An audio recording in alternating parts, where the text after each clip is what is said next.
Good morning, South Africa. Goeiemorgen, South Africa. Morning, Mzansi.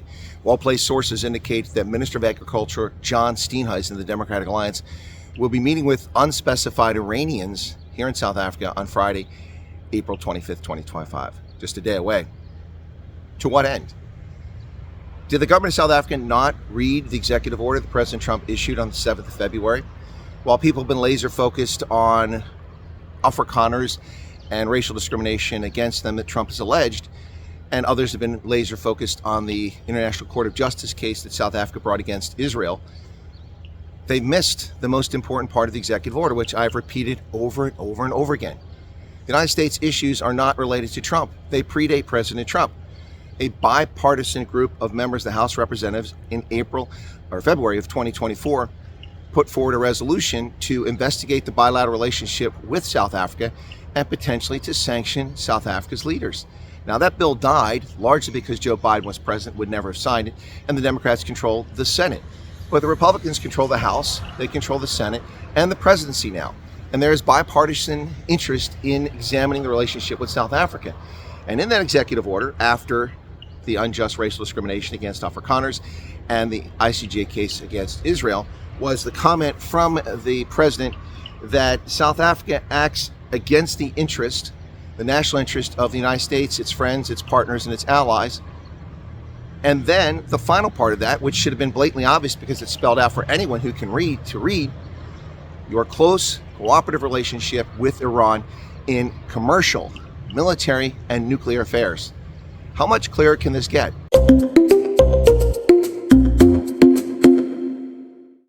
Now, why in the world would John Steenhuisen be meeting with Iranian officials? Let's be clear about one thing up front. South Africa is a sovereign state and they can meet with whomever they like. That's their prerogative.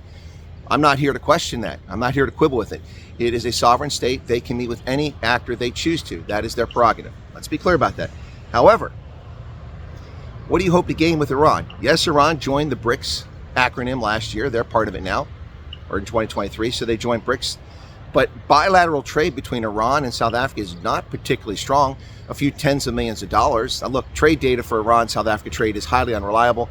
World Bank data is inconsistent with other sources. So I don't know what the true relationship is, but most of the information I can find says it's only a few tens of millions of dollars, although a couple of years it spiked.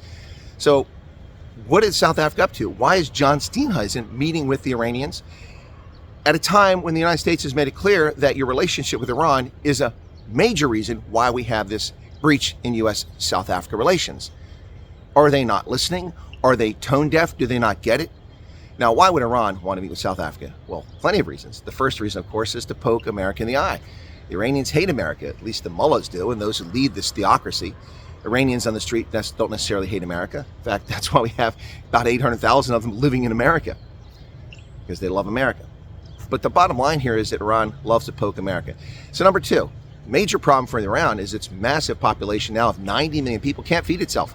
They need food. South Africa can't produce food. Well, at least until the ANC puts a million subsistence farmers out there, then they'll stop being a major food exporter. But for the short term, they are a major food exporter and Iran needs food.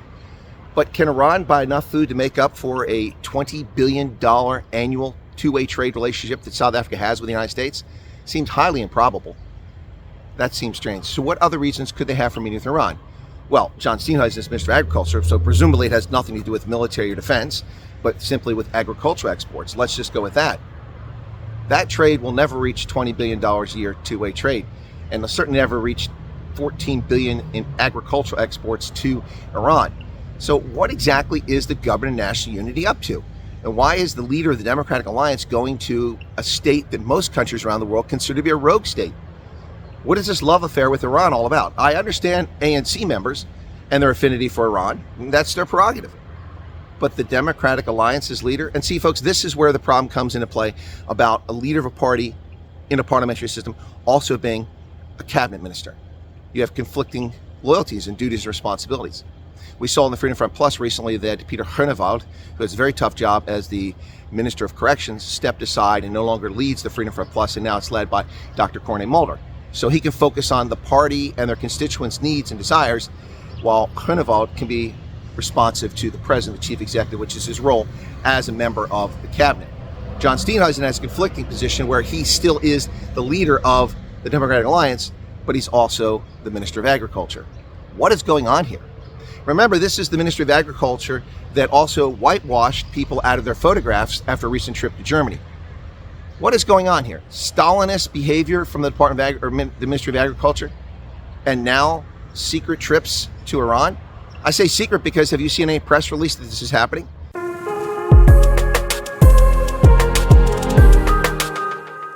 As I said, well-placed sources indicate that he is having a meeting tomorrow with Iranian officials, unspecified who the Iranian officials are. Presumably it's either a delegation that's come here or folks from the Iranian embassy, not sure which. And then he is preparing for a trip to Iran in May. To what end? Are you intentionally trying to piss off the United States? I mean, look, South Africa still hasn't sent a trade representative to the United States to negotiate these tariffs away. What are you waiting on? Do you want poverty? Do you want poor black people, poor white people, poor brown people suffering in this country? I don't understand it. Maybe there's an end game that we just don't see here. But it just doesn't seem apparent to the average viewer or the average person walking the street. What is going on with this government in South Africa? Again, it's a sovereign state. They're welcome to do what they want. If they want to meet with the Iranians and become best friends, that's their prerogative. But the world is based on realism. International relations live in realism. You must gain things from your relationship. Otherwise, it's a waste of time, especially when your population needs something. It needs economic growth. And the economic growth for South Africa is not going to come with increased ties with Iran. It will come with increased ties with the West, maybe with China, and with improved education and public safety.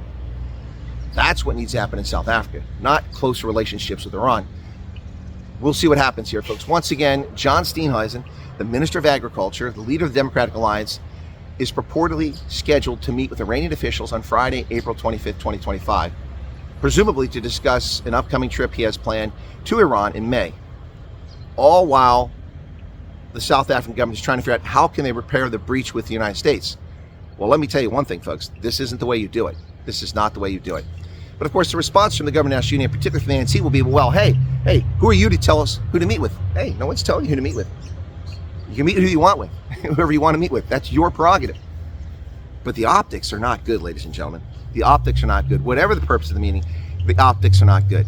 Well, watch this space for more information, and we'll see if the press carries this story, or will they ignore this story? Or have we been punked? Have our sources gotten it wrong? Maybe our sources got it wrong. We'll see. All right, folks, thanks for watching. Cheers and be safe out there. We'll catch you next time right here on Chris Wyatt Reports.